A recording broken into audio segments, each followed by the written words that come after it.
आज गोटे भारतीय जनता पार्टी गोटे महामिश्रण पर्व अनुष्ठित होती कटक 14 निर्वाचन मंडल जड़े बड़ संगठक जड़े नेता युव नेता पवित्र मोहन उपाध्याय नेतृत्व में हजार हजार संख्यार महिला माने युवक माने भारतीय जनता पार्टी में मिशिचंती एवं ता सहित ये सालेपुर निर्वाचन मंडली कटक निर्वाचन मंडल अनेक कार्यकर्ता माने भारतीय जनता पार्टी में मिशिचंती आम आनुष्ठानिक भाव में स्वागत करुचु एवं सदस्यता को ग्रहण करुचु।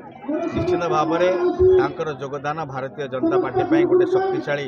संगठन भली काम कर निश्चित भाव में जो भाव में जनमत विजु जनता दल उपर अच्छी स्थानीय सरकार स्थानीय प्रतिनिधि मानक उपर अच्छी तार प्रतिफलन आज ये देखा जाउछि एवं तार फायदा पूरापूरी भाव में भारतीय जनता पार्टी निकट 17 तारीख मुख्यमंत्री आसवे ओटीएम को नहीं जो बाहस्पट मारे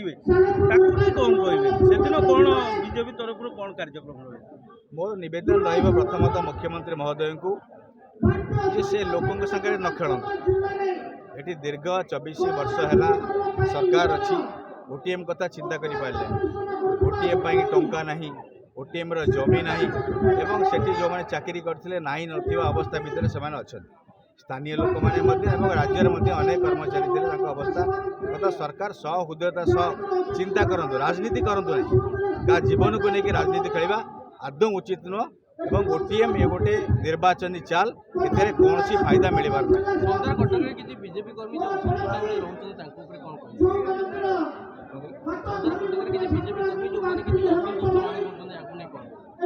दल भितर गोटे परिवार भितर मनांतर मतांतर अच्छी रही समस्त को पाखक आम जीवु आम जाऊँ समस्त को एकाठी कर भारतीय जनता पार्टी निर्वाचन चलित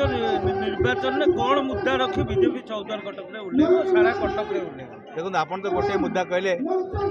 ओटीएम कथा कहले एवं ये इंडस्ट्रियल मुद्दा रही बेकारी समस्या बहुत रही चाषर समस्या रही मुख्यतः केंद्र सरकार विभिन्न योजना लोक मान पाखे पहुँचुना ये जी स्थानीय नेतृत्व नौ विधायक जी सरकारी दल अच्छा सी खाली लोक मिछ गालू पेलिया छाड़देले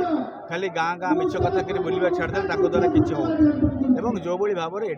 पवित्र उपाध्याय जड़े सरपंच होगी जो भाव में हजार हजार संख्यार लोक समर्थन कर अर्थ हूँ लोक कम कर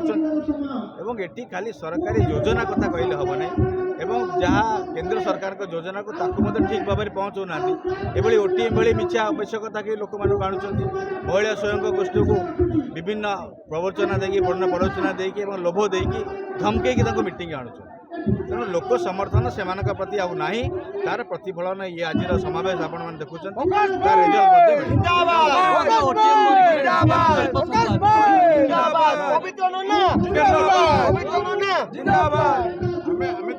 किसी बीजेपी कर्मी मैंने निजी टिकेट पाइबापी 14 कटक निर्वाचन मंडल बुलूँ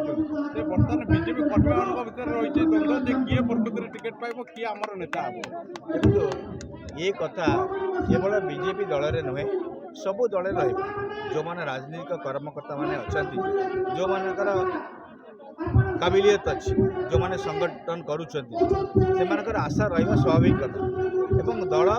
समस्त कथा विचार को नब एवं प्रकृत संगठन जहाँ संगे थी समस्त को लेकिन मत नब एवं जी नेतृत्व नहीं पार ही दल टिकेट दब। धन्यवाद।